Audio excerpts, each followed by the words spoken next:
The internet world is too fucking microwave oriented. Everybody wants everything so fucking fast. You know what I'm saying? There should be no wine before it's time. You know what I'm saying? Something's happening in the city. What's good? 7:30, y'all. Here with my man Ill Bill, non-fiction, La Coca, Nostra, all that. Yeah. How you feeling tonight, man? I'm chilling. What's good? Everything's good, man. When's the last time you was in Toronto? It's probably like a year ago.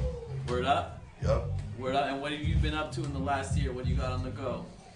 Got a new album out called The Hour of Reprisal. Just dropped like a month ago. And I got the new La Coca Nostra project. Brand you can trust. It drops in January. Okay. What's the La Coca Nostra about? I heard a lot about it. Some big names on there. Yeah, that's a new group. It's me, my man Slane from Boston, my man Lefty from the Bronx, and House of Pain.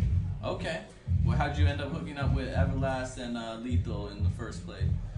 Really started with Danny. That's my homie, and the La Coca thing was just a concept that he had that was really just like a mixtape kind of an idea, but it matured into like a full-fledged group. And he's the one that brought me in the studio with Everlast and Lethal. Okay, and what about taking it back to the origins where you started in this? How did Non-Fiction come together as a group? That was just me and Serge talking about him managing me, and it just turned into me and him starting Non-Fiction. Okay. Like he brought in some of his homies, I brought in some of mine, and we started recording, and the rest is history. It kind of evolved from there. Yeah, the first thing you guys put down on record was Legacy, No Tomorrow. It was a 12-inch on Searchlight. And then soon after that, I shot Reagan. I shot Reagan, 4Ws, 5 Murrows, Black Helicopters, all that shit. And this man right here, I heard you doing some work with him sometime soon? You mean Sean Price? Yes, sir. Yes, sir. We got the Pill album. We're working on that right now. So that's a collabo album? Yeah, we're just starting to pick beats now. We really haven't started really recording shit yet, but we're picking beats. We've been on tour for like the last 7 weeks. We're about to finish the tour. During the course of the tour, we started picking beats. So once we get some time, we're both from Brooklyn. So, okay. You know, once we get some time back in Brooklyn, we'll start recording. Okay. On that note, you know, Brooklyn natives always bringing someone real important to the project. I've noticed you've reached out to Premier a lot for your project. What is it about Primo Beats that just keeps you coming back in general? I mean, he's just the best producer in the game. That's my favorite producer of all time. So I mean, that's just my own personal preference. I just always been a fan of Primo. Okay. Okay. Well, when y'all were doing Non-Fiction, Future Is Now, notice y'all got Preems, P, Large. You got Beatnuts on the project. Was there anyone who you were really, because it seemed like you were getting basically like the all-encompassing producer lineup. Is there anyone that you guys really wanted to have on that record that it just didn't quite pan out, or you would have loved to have had, but?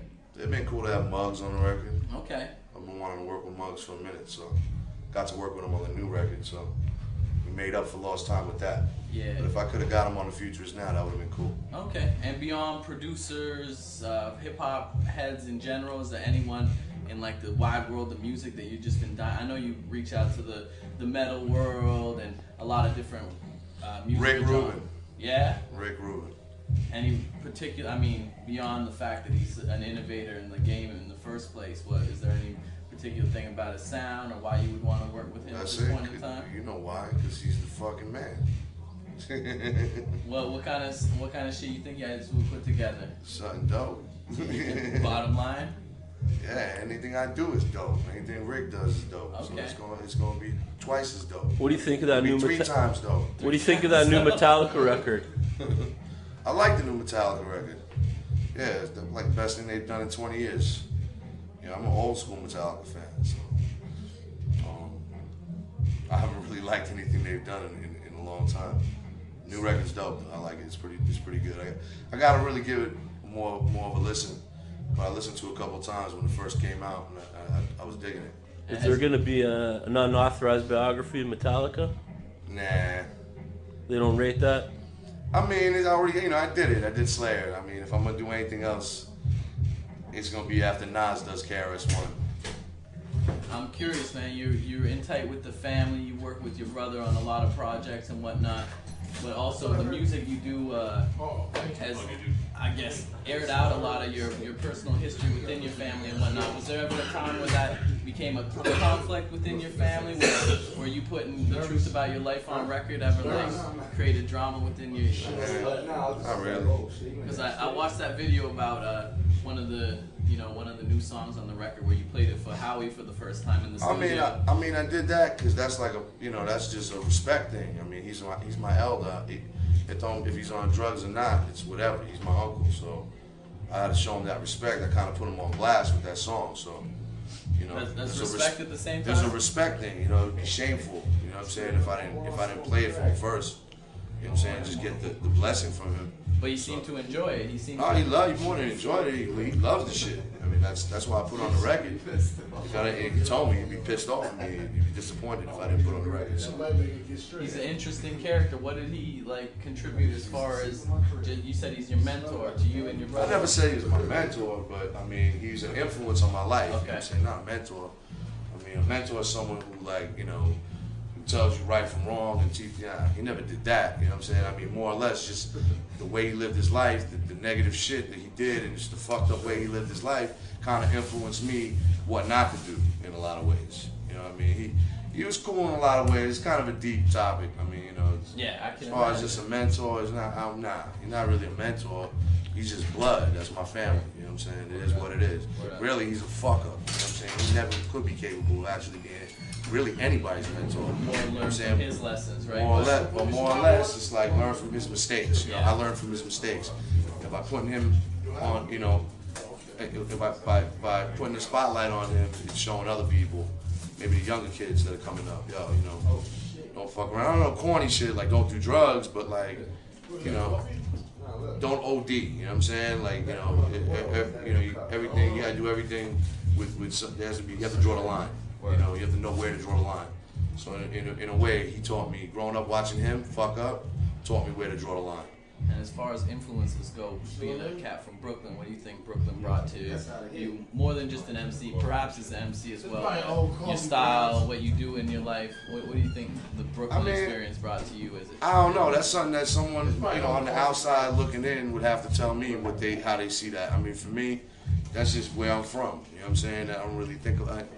It's not something I think about. You know what I mean? It's just that's from Brooklyn. Brooklyn's, everybody, Brooklyn's worldwide. Everybody, you tell someone you're from Brooklyn, it's not even, if I was to tell someone, I wouldn't even be like I'm from New York City, like someone's like, where you from? I'm not gonna be like New York City. Yeah. Fuck that, I'm from Brooklyn. You know what I mean? Like, everybody knows Brooklyn. Y'all gonna see the Nets come to Brooklyn?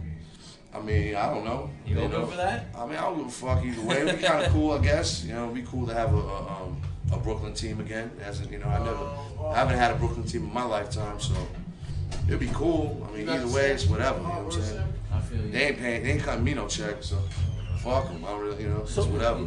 Where are you taking the COKA album? Like, a lot of tunes are a couple years old. You got so much to choose from. What we leaked. I mean, we got like 40 songs that no one's heard. You know what I'm saying? So yeah, I mean, the album's done.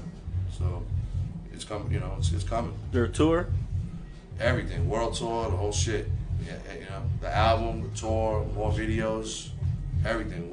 Whatever you would expect from an album. I mean, people think we put the brakes on shit. We didn't really put the brakes on anything. It's just like 3 different cities, 6 dudes, solo careers, like, you know what I mean? Everlast is getting nominated for Emmys, tours, So I think all things considered, we actually put together a really dope album within a relatively short amount of time when you break it down, between the solo records and everything else we've been doing.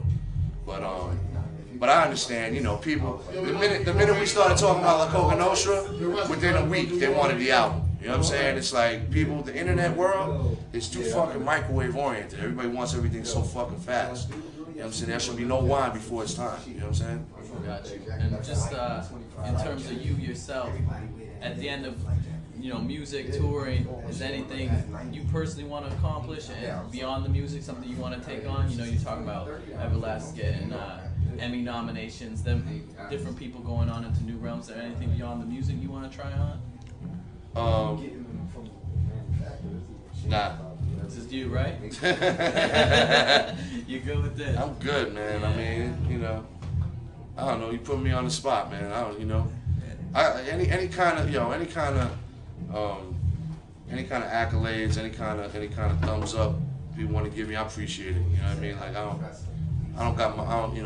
I'm not waiting for no one to tell me I'm dope. You know what I'm saying? It's whatever. You know what I'm saying? Like my music, for me, I got satisfaction in what I do. I'm a fan first, so I mean, if I don't like it, I won't release it. So I mean, I love my shit at the end of the day, and I have an army of goons that support what I do. So as long as I got them and they got me, fuck everybody else, fuck awards, I don't give a fuck. Word up. All right, well, we're gonna wait for you to tear it down. I know your army of goons is out there. Yes, sir. Thanks for taking the time, Bill. Yes, sir. All right. Something's happening in the city. People are changing. We have to do something. We have to fix this. Peace Magazine. Canada's street style magazine. Music, athletics, fashion, lifestyle.